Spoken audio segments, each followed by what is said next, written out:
The 11 members of staff who were caught on camera abusing severely disabled patients during an undercover BBC Panorama investigation at a South Gloucestershire private hospital have been sentenced this morning.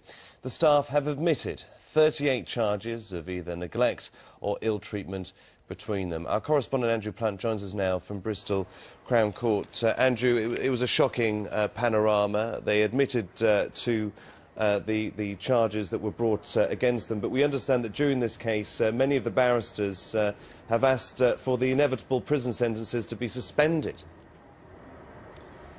That's right, yeah. We're not quite sure what sentences will be handed down here. We were expecting some to come through around about now, but we're just being told there will be a delay of around about an hour, and I suppose that is to be expected when there are so many charges involved. 38 in total, 34 of those of ill treatment and 4 of willful neglect. So the sentencing here today will be a collective one of 11 former members of staff from Winterbourne View. Now, Winterbourne View was a care home which opened here in Bristol in 2006. It had room for 26 patients with severe learning disabilities. These charges relate to the ill treatment and neglect of 5 of those patients, and incidentally they were charging up to £3,500 a week to look after those patients. Now, a former nurse from the care home came to the BBC after having his concerns ignored by the owners of the care home, Castlebeck Limited, went to the BBC as a whistleblower at the end of 2010. And at the beginning of 2011, BBC's Panorama programme put in an undercover reporter who went into the home for 5 weeks between February and March 2011 and secretly recorded what he saw taking place there. And what he revealed, as you say,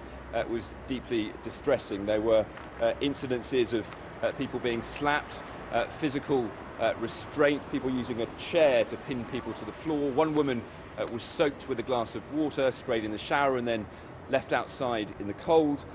Painful restraint techniques. There was taunting, hair pulling, eye gouging and verbal abuse. So 11 people here today facing different numbers of charges. The most prolific offender, Wayne Rogers, who's 32 and from Bristol, facing 9 counts of ill treatment, and we're told the maximum sentence he could face is up to 5 years in prison.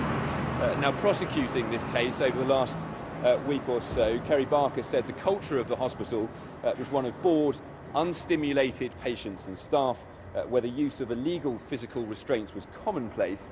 He said restraint was used to inflict pain, to humiliate patients and bully them into compliance, and patients who threatened to complain were again bullied into silence. So that sentencing here delayed for an hour or so.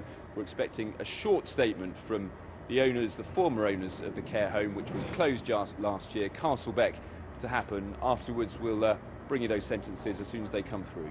And Andrew, yes, we will be back to you for that. But also, this is a case that also shone a light on the failures of health regulators as well, and police and social services.